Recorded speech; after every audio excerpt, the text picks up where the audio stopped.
যুক্তিবাদী হযরত মাওলানা আব্দুল সালাম, যুক্তিবাদী বাংলাদেশ মজলিসুল মুফাসসিরিন, ধর্মীয় আলোচক, বিটিভি ও বাংলা ভিশন, ঢাকা।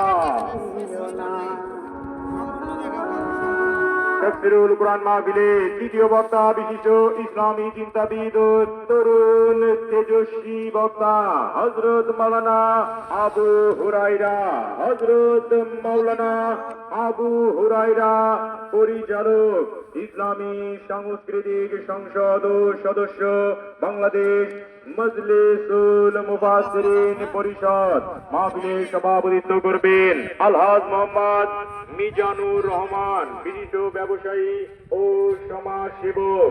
এছাড়াও আরো অন্যান্য উলামায়ে কেরামগণ উক্ত তাফসীরুল কুরআন মাহফিলে এবার বন্ধ করে, এবার কাটো কাটো কাটো।